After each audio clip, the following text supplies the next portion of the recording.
BNP কখনো চাঁদাবাজি সন্ত্রাসী করে মানে রাজনীতি করে না। আগুন ধরায় দেন তাও আমরা শেখ হাসিনারে বাংলাদেশে আর ঢুকতে দিব না। আওয়ামী লীগের কর্মসূচি ঘিরে রাতের বেলায় লিফলেট বিতরণ করার প্রতিবাদে চট্টগ্রাম মহানগরের আওতাধীন ১১ ও ১২ নং পাহাড়তলী থানা মহিলা দলের সভাপতি মিসেস রিনা বেগমের নেতৃত্বে এক প্রতিবাদ সভা অনুষ্ঠিত হয়েছে। সভায় পতিত হাসিনা সরকারের সমালোচনা করে মহিলা দলের নেতৃবৃন্দ বলেন, আওয়ামী লীগকে আর মানুষ চায় না, তাদেরকে প্রতিহত করতে আমরা প্রস্তুত। ও এখানে আর ফিরে আসতে পারবে না। ও লিফলেট বিলাচ্ছে, আমরা এটা প্রতিবাদ করব। আমরা যে জায়গা পাবো সে জায়গা ধরে ওদের গণ ধুলাই দিব। ওরা যে লিফলেট বিলাচ্ছে আমাদের চোখের সামনে এখন পর্যন্ত পড়ে নাই। আমাদের চোখের সামনে যদি পড়ে আমরা জানের পরোয়া করব না। আমাদের 17টা বছর অনেক জ্বালা যন্ত্রণা দিছে, অনেক কষ্ট দিছে আমাদের। আমরা জেল খাটছি, আমরা পুলিশের মাইর খাইছি, আমরা মানে যে গরম পানি খাইছি, ঢাকায় গেছি সেখানে ওরকম করছে। ওদের আর কোনো স্থান নাই। কথা বুঝছেন? ওরা চাইলেও ওরা পারবে না বাংলাদেশে ফিরতে। আমি বলছি, আমার মা বোন সবাইকে বলছি, যে যে থানায় আছে, যে যে ওয়ার্ডে আছে, ওখান থেকে আপনারা যদি আওয়ামী লীগকে দেখেন আপনারা ওখান থেকে রুখে দাঁড়াবেন। আপনারা ছাড় দিবেন না। চুরি ডাকাইতি ওর যখন সরকার ছিল তখন কিন্তু এগুলো বেশি হয়েছে। এখন কি এগুলো হয়? আপনারা শোনেন, কোথাও চিন্তা হয়েছে, কোথাও কোনো মা বোন নির্যাতিত হয়েছে? ও থাকাকালীন এইগুলো বেশি হয়েছে, ওর লোকজন এইগুলো বেশি করছে। বিএনপি কখনো চাঁদাবাজি সন্ত্রাসী করে মানে রাজনীতি করে না। সন্ত্রাসী আওয়ামী লীগ করে।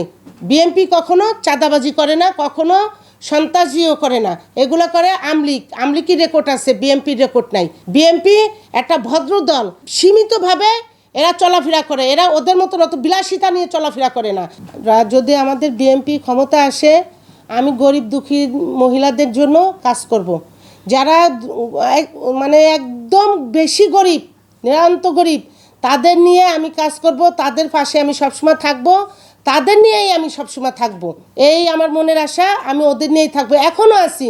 আপনি জিজ্ঞেস করেন এখানে যতগুলা আমার মা বোনরা আছে তাদের কাছে জিজ্ঞেস করেন, সবসময় এদের খোঁজখবর আমি নেই কিনা, এদের বাড়ি বাসায় বাসায় আমি যাই কিনা, এদের আমার যে জায়গাতে যেটা আমি পাই আমার নিজের তরফ থেকে এদের সবাইকে আমি দেওয়ার চেষ্টা করি। এদের মাঝে আমি দিতে পারলে আমার কাছে আনন্দিত লাগে। আমাদের তারেক রহমান বলছে যে তোমরা ঘরে ঘরে মানুষের সেবা করো।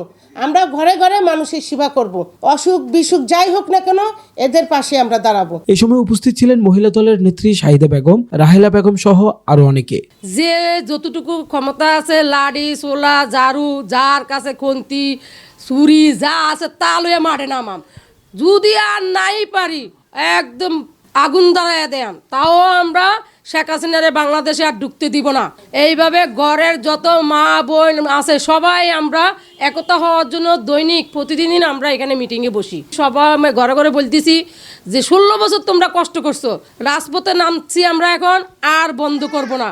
আমরা কখনোই চাবো না শেখ হাসিনা বাংলাদেশে ঢুকুক। স্বৈরাচার সরকার বাংলাদেশের থেকে যখন পালাইয়ে চলে গেছে, সে জানি আর বাংলাদেশে কখনো আসতে না পারে। আমরা চাই না যে বাংলাদেশেও আসুক। যে যেভাবে পারি, জাটা দিয়ে, জুতা দিয়ে, লাঠি দিয়ে, ছড়া দিয়ে, যেভাবে পারি বাংলাদেশের থেকে মানে ওগুলারে দূর করার জন্য। স্বৈরাচার সরকার জানি আর বাংলাদেশে না থাকে।